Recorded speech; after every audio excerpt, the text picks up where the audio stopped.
Understanding diesel emissions. This is for after treatment systems on a diesel with DEF. We'll take a look at the primary components, sensors, and monitors on the vehicle. I'm not going over all of them because manufacturers have different ones, but these are generically what you'll see, or generally what you'll see on almost all vehicles. They'll be there in one form or another, in some configuration or another, being one can, multiple cans, whatever. But here's the acronym's going to be before it: DOC, diesel oxidation catalyst, or it could be called an oxidation catalyst. And you get your DPF, diesel particulate filter, SCR, selective catalytic reduction, AOC, ammonia, oxidation catalyst, doser for your DEF fluid or your AUS 32 or AdBlue, whatever you call it.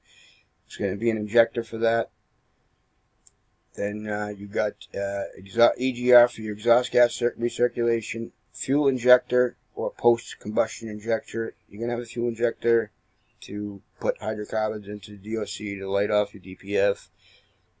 And then you got ones that are dedicated. The post-injection is gonna pump fuel out on after the combustion, basically on the exhaust stroke when the valve opens, to dump raw fuel into the exhaust through the turbo, and basically to fire off your DPF to clean out the soot on a passive, active, or forced regen. Then you got your DEF tank, your DEF pump, and your DEF coolant lines. Because of the temperatures that run in there, you're going to have coolant lines. And then your sensors you'll definitely see on your system is a DPS sensor, which is a differential pressure sensor. It'll monitor, generally you'll see you have one overall that'll measure in between overall and in between individual sections of the system. But primarily what you'll definitely see is between, you'll see at the beginning of the DPF and at the end of the DPF, to measure your soot load or ash load, and again it'll check that against a fuel counter to hopefully let you know if there's a problem, like an oil leak in the turbo and it's plugging up your DPF. So I'll be making a video after this about regen problems and why the trucks multiple regens in a short period of time. What the problems are, why it won't regen. I'll get into that in another video. But this is a general look overall for understanding this. Your EGTs, exhaust gas temperatures, you may see upwards of 12 of these on your vehicle. And as little as, like a couple. But it's all to protect the system. Then you get your NOx sensors, which is generally a wideband O2 sensor. You got a DEF tank level sensor. And you're also going to have monitors that run on this with other sensors on here, like the NOx sensor, and you may get prompts saying contaminated DEF diesel exhaust fluid, but you got fuel tank level that'll also apply here. Oil condition will apply here, but there's so much charged air cooler, MAP sensors, MAF sensors,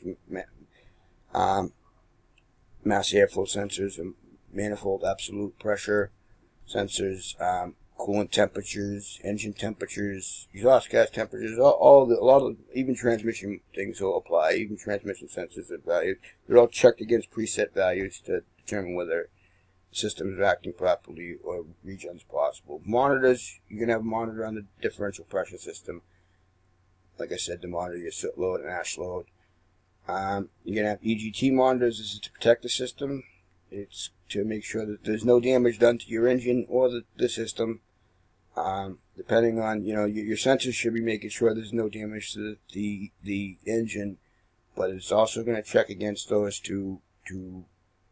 this monitor is going to check against, ATS monitor is going to check against your engine sensors and their values and what they should be and if they're acceptable, to make sure that nothing, there's preset parameters by the manufacturers so that they know that there's no damage done on those, so that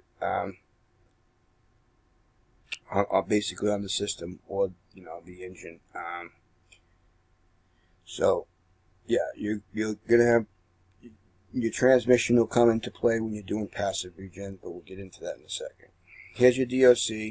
You have your exhaust fluid, exhaust gas is going through here. It catalyzes and oxidizes your fuel, raw fuel that's being pumped out and it does two things. It catalyzes gases, and it oxidizes your raw fuel going in there, and does that. It generates heat, and this will generally light off your DPF. You'll see it in this like just like this, like like this, and it goes as an insert inside a canister, and it all comes apart. Or you may see it like this, and it's got in a housing, and it's got things here for put a seal around it, and they'll come in different ways. Like you'll see this all in one all in one system. This will be an all in one system. This will be with the individual cans, where they'll be separated on the exhaust, the whole exhaust system. It'll be straight line. This is your DOC. There's precious metals in there like platinum, rhodium, whatnot. Some depends on your manufacturer, but generally you'll see it's platinum and rhodium. You could have other precious metals in there. These are generally expensive, but they are serviceable. They're not going to last forever. Same thing with the DPF and the SCR. They're not going to last forever. The SCR is not going to be serviceable. It is serviceable. They're getting having success with it, but I have no guarantees of anything working. But your DOC and your DPF are serviceable. This is your DPF, your diesel particulate filter. You could see this like the other one. You could just have this ceramic substrate, and that's what they're all filled with, a ceramic substrate. And you're going to see them in multiple different ways. You see them without this housing on them. You see them with this housing on them. They're going to be two types. It's going to be wall flow and flow through. But here's again the configuration. You're going to usually see the DOC before the DPF. Here's your DPF, and then it flows into another tube with the doser, and then it mixes in here in your SCR, converts to ammonia, and it breaks down the NOx, and what you've got coming out the end is nitrogen and water. SCR. There you go. This is the SCR. You got your NOx flowing in, your other gases flowing in, and then you got nitrogen and water coming out. And this is going to be similar to AOC. An AOC would just be after this, because this basically is used just to convert it to knock down some gases and convert it to ammonia. And then when it's in here, it should be ammonia in here, but it's another oxidation catalyst for whatever reason the manufacturer decided to do so. But again, same thing. What comes out is water.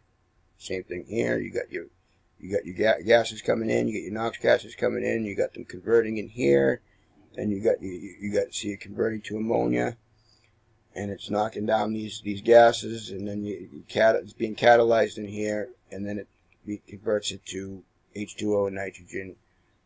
Again, that's what you'll see coming out of here. It's your common configurations. You got your DOC. Here's your doser right here. It's before the DPF on this model that's showing here.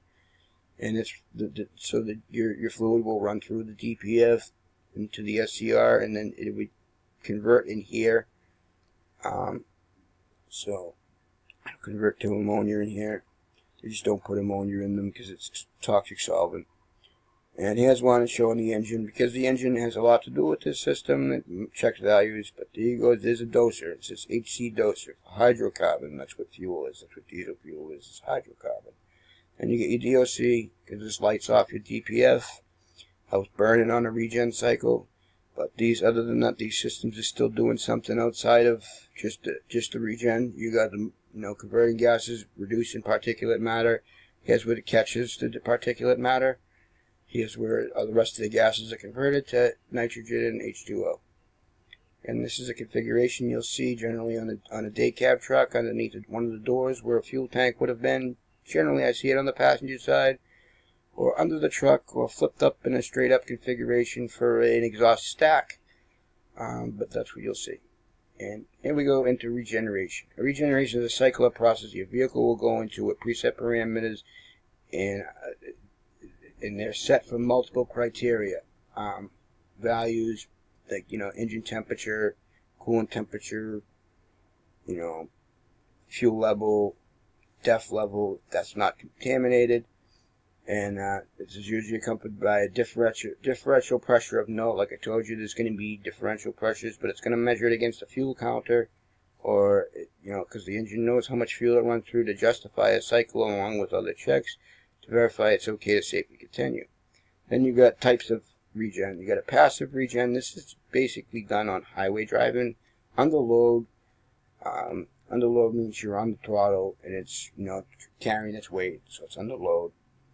And this must be done at a minimum speed without interruptions, meaning no stop and go. Your manufacturer has a minimum speed. Sometimes it's around 30, sometimes it's 40. But the miles you'd have to go is all dependent on the differential pressure and what the system ran through it for fuel to know what the load is to burn it out. It'll vary.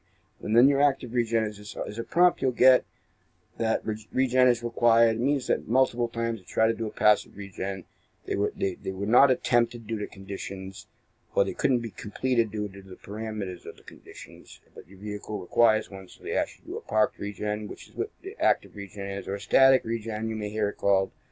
Passive generally means you don't know it's even running. But again, you'll have fuel requirements that'll be there, and a depth level of your tank will have to have a certain amount in it. Forced regen is something that that'll be done on a scan tool, and if the cycle is controlled by the scan tool, it'll override some things like differential pressure sensors, and it'll reset certain things. But it generally just can be done with a scan tool. It doesn't need to be done by a dealer. It can be done by a general shop, or done by a guy that has a scan tool.